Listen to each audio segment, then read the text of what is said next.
Hello बच्चों, मैं CP sir आपका सीपी नॉलेज क्लासेज में स्वागत करता हूं।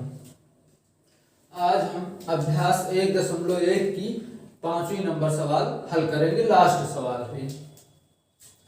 तो हम क्वेश्चन पढ़ देते हैं। आपकी किताब में क्या है कि किताब में देखते रहिए। 5 नंबर क्वेश्चन है, यूक्लिड विभाजन प्रमेयिका का प्रयोग करके दर्शाइए कि किसी धनात्मक पूर्णांक का घन 9m, 9m + 1 या 9m + 8 के रूप का होता है। तो अभी तक आपने जैसे 3, 4 हल किया था सवाल नंबर, उसी तरह ये भी इसको भी हल करना है। देखिए कैसे हल करना है। तो माना कोई धनात्मक पूर्णांक a है, माना धनात्मक पूर्णांक a है, इसको 3 से भाग देने पर इसमें मान लो कि शेषफल r आता है। जैसे इसके पहले सवाल चौथी नंबर पे, वैसे इसको भी करना है, कुछ अंतर नहीं है, सेम वैसे ही सवाल करना है। उसमें वर्ग किए थे, इसमें घन करना, और कुछ अंतर नहीं है। तो इसको ऐसे मान लेना, बता भी दिए कि पूर्णांक है, तो ये 3 से भाग देने पर कुछ शेष बचता है ना, तो वो है शेष को r लिख दिया गया। और जहां r बराबर कितना है, जहां r बराबर 0, 1, 2, 3 नहीं होगा, क्योंकि शेष में अगर 3 होगा तो 3 से भाग दे रहे हो, कट जाएगा ना, तो 3 इसलिए नहीं होगा। एकदम कायदे से डिटेल में चौथी नंबर सवाल में समझाए हैं, उसको देख लेना अगर कम समझ में आए। इसमें थोड़ा आराम से बताते हैं, लेकिन उतना नहीं बताएं क्योंकि आप चौथी सवाल में खूब डिटेल में बताए हैं कायदे से, तो कर रहे हैं, लेकिन ठीक है। तो जहां r बराबर कितना है, 0, 1, 2, 3 नहीं आएगा क्योंकि 3 से भाग देना, अगर शेष 3 बच गए तो उसमें तो भाग तो चला जाएगा ना, 3 नहीं बचेगा, तो 0, 1, 2 होगा।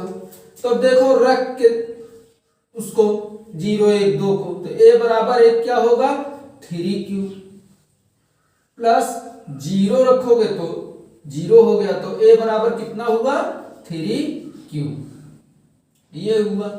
या a बराबर क्या होगा, 3q प्लस 1 रखोगे तो a बराबर इतना हुआ।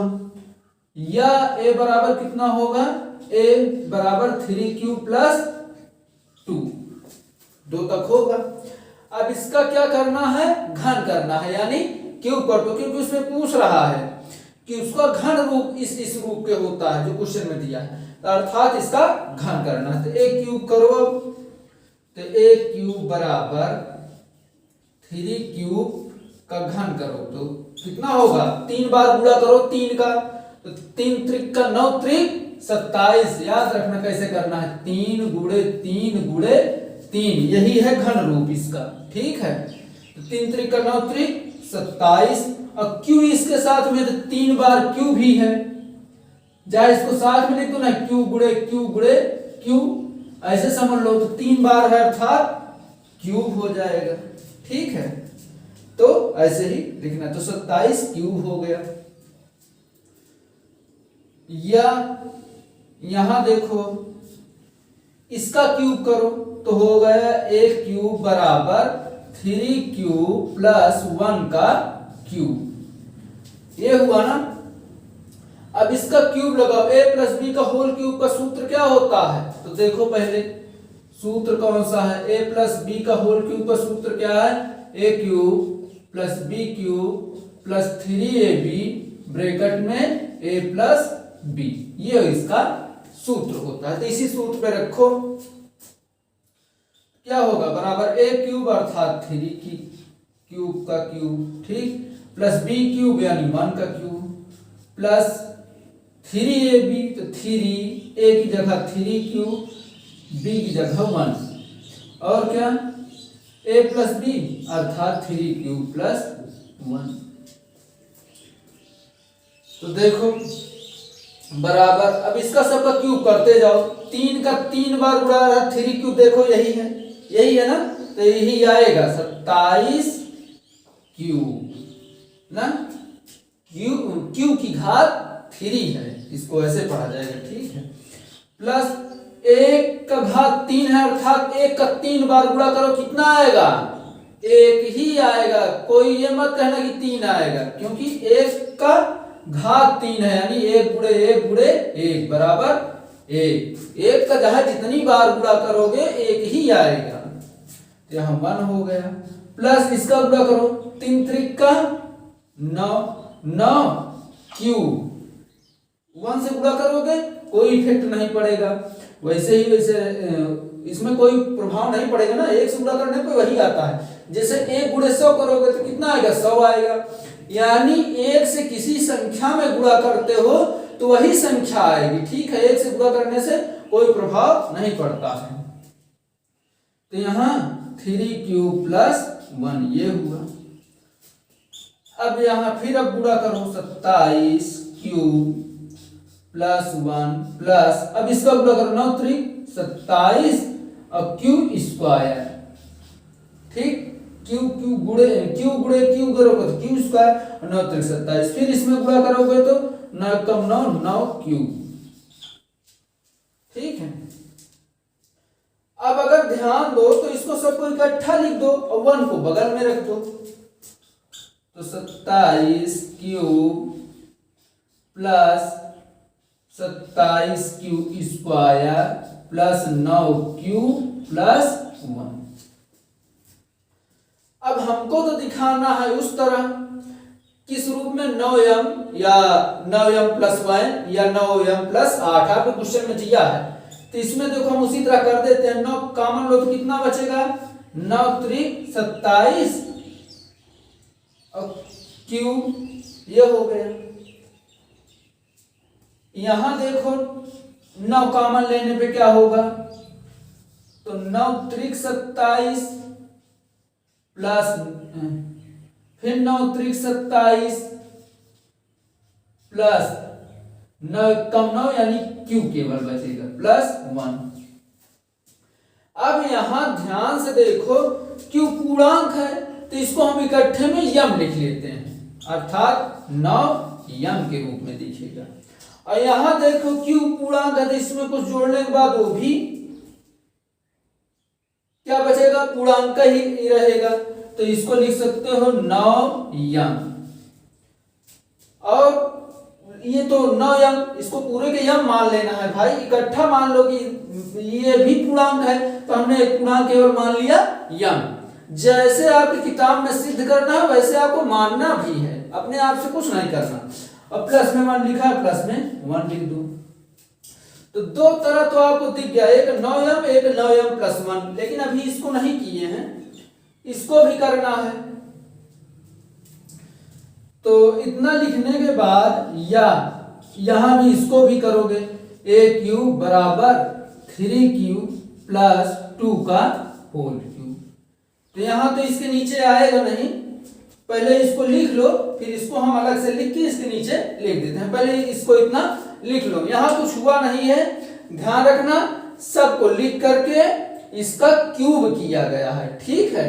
क्यूब किया गया, क्यूब करने के बाद 9 कॉमन ले लेना है, तो ये यम के रूप में दिखेगा, इसमें भी 9 यम, और इसमें कुछ नहीं कॉमन लेना, केवल 9 कॉमन, तो 9 केवल गिनती में 9 कॉमन लेना, तो इतना बचेगा, इसको लिख लो, इसको प्लस 1, तो इतना लिख लो। इतना लिखने के बाद फिर आगे लिखते हैं।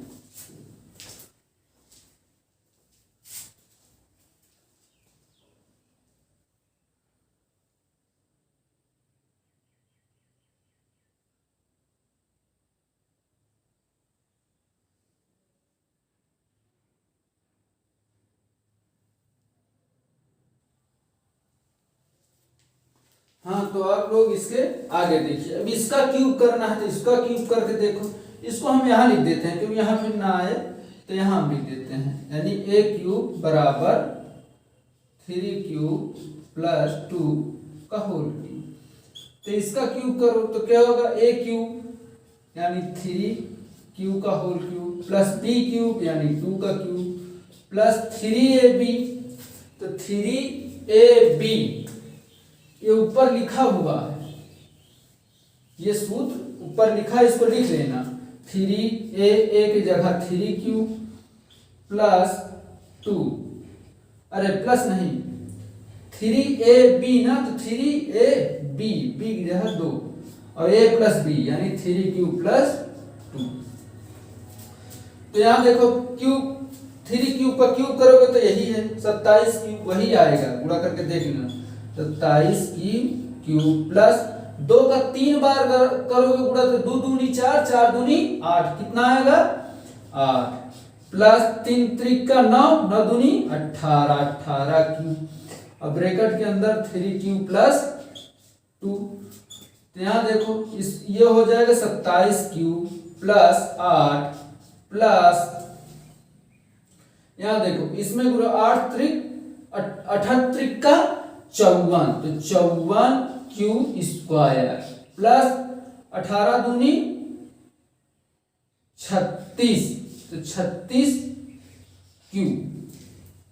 यहाँ देखो इसमें तो 9 कॉमन नहीं होगा, इसको बगल में कर दो और सबको इकट्ठा कर दो, तो 27 cube plus 54 cube square plus 36 cube plus 8 बराबर, अब देखो 9 इसमें कॉमन है तो 9 त्रिक 27, 3 क्यूब प्लस 9 छक 54, 6 आएगा क्यूब स्क्वायर, 9 चौक 36, 4 क्यूब।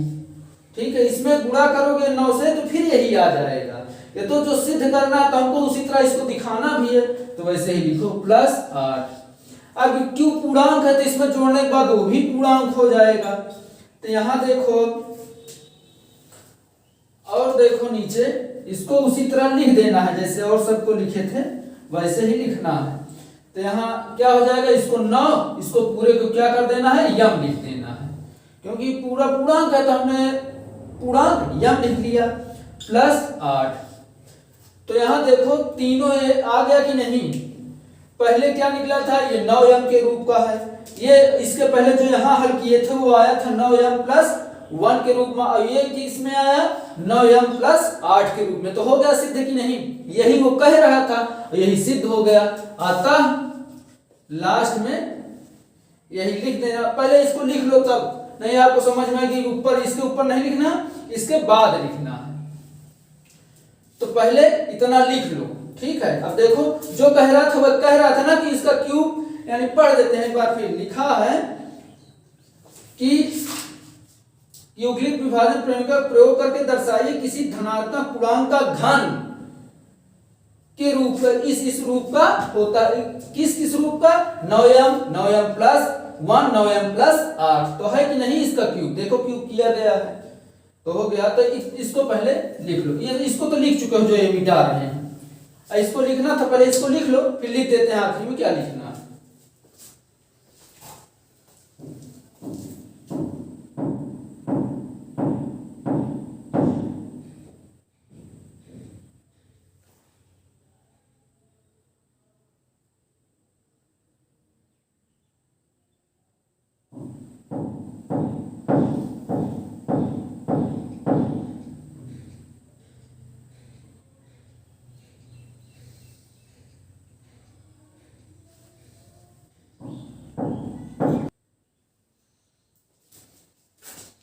हाँ तो आप लोग देख लीजिए आगे लिखा हुआ, हमने लास्ट में क्या लिखना है उसी किताब से उठाकर उसी की भाषा में लिख देना है। लास्ट में यही किया था, किसी धनात्मक पूर्णांक का घन या 9m प्लस 1 या 9m प्लस 8 के रूप का होता है, ये प्रूफ, यही लास्ट में लिख देना है। बस हो गया, सिद्ध हो गया। आज के लिए बस इतना।